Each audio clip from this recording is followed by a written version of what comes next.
রংপুরকে হটিয়ে শীর্ষে ওঠার লড়াইয়ে এবার শাকিব খানের ঢাকা ক্যাপিটালসের বিপক্ষে মাঠে নামছে তামিমের ফরচুন বরিশাল। লিটন তানজিদের বিপরীতে তামিম মালানরা প্রস্তুত চ্যালেঞ্জ নিতে।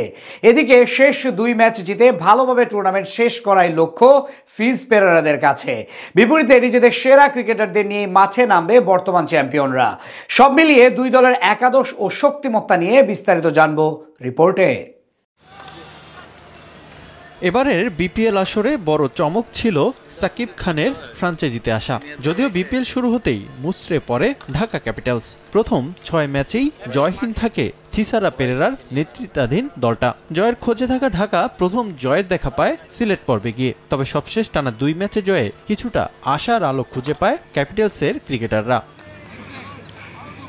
10 ম্যাচে 3 জয়ে টেবিলের ষষ্ঠ অবস্থানে রাজধানীর দলটা। প্লে অফ খেলার পথটাও যে অনেকটাই ক্ষীণ ক্যাপিটালসের।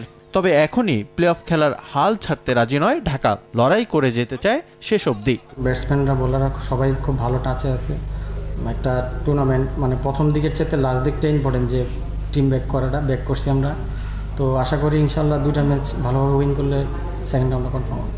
দলীয় পারফরমেন্সে পিছিয়ে থাকলেও ব্যক্তিগত পারফরমেন্সে বাজিমাত করছেন ক্যাপিটালসের ক্রিকেটাররা। আসরের শুরু থেকেই উইলোবাজি করছেন ওপেনার তানজিদ তামিম। এবারের আসরে এখন পর্যন্ত সর্বোচ্চ রানের মালিক তিনি। এছাড়া সাব্বির রহমানের ব্যাটিং পারফরমেন্সেও মুগ্ধ ক্রিকেট প্রেমীরা। বিপিএলে সাব্বিরের কামব্যাক থেকে অনুপ্রেরণা নিচ্ছেন সতীর্থরাও।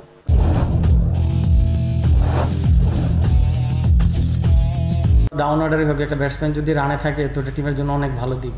আর ও তো মাশাআল্লাহ খুব ভালো, মানে এখন ব্যাক করছে ভালোভাবে, আবার খুব ভালো হিটার। মানে আশা করি যে অল্প বলে অনেক বড় একটা রান করে দেয়, তো এটা আমাদের জন্য খুব বড় প্লাস পয়েন্ট।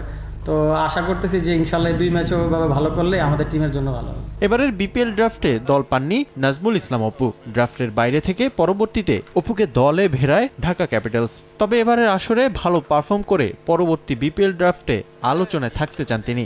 সঙ্গে জাতীয় দলে ফেরার জন্য কঠোর পরিশ্রম চালিয়ে যেতে চান অপু। লাস্ট 3 বছর ধরে জাতীয় লিগে হাইস্ট উইকেট টেকার হয়েছি, বিসিএল এ হাইস্ট উইকেট টেকার হয়েছি, দেন প্রিমিয়ার লিগে আমি 3rd হাইস্ট উইকেট টেকার হয়েছি। তো আমি আমার দিক থেকে আমি চেষ্টা করতেছি যে আমি যাতে যখনই সুযোগ পাই কাজে লাগে। এটা সিলেক্টরদের ব্যাপার, ওনারা যদি নেয় ইনশাল্লাহ আমি চেষ্টা করবো আমার সর্বোচ্চ দিয়ে দেশের জন্য কিছু করার।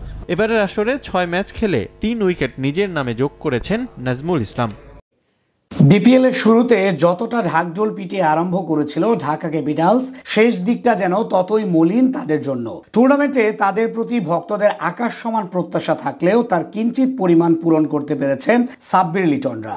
নিজেদের প্রথম 6 ম্যাচের সব কয়টি হেরে সবার প্রথমে শঙ্কায় পড়ে লিটন মুস্তাফিজরা।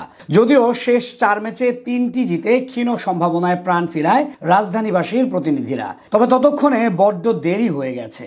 এদিকে টুর্নামেন্টে রীতিমতো উড়ন্ত অবস্থায় আছে defending champion Fortune Barishal. Tamim ইকবালের নেতৃত্বে তারা আছে পয়েন্ট টেবিলের 2 নাম্বার অবস্থানে। এখন পর্যন্ত 10 ম্যাচ খেলা মুশফিকদের কেবল হারাতে পেরেছে রংপুর রাইডার্স। বাকি সবার বিপক্ষে জিতেছে কীর্তন খোলাপাড়ের ফ্র্যাঞ্চাইজিটি। তাই ঢাকাকে হারাতে পারলে নুরুল হাসান সোহানদের হটিয়ে শীর্ষে ওঠার সুযোগ থাকবে তাদের কাছে। তুলনামূলকভাবে বরিশালের শক্তির জায়গাটা হচ্ছে নিজেদের ব্যাটিং ইউনিট। ওপেনিংয়ে শেষ কয়েক ম্যাচ ধরে ডানহাতি ও বাঁহাতি কম্বিনেশন বজায়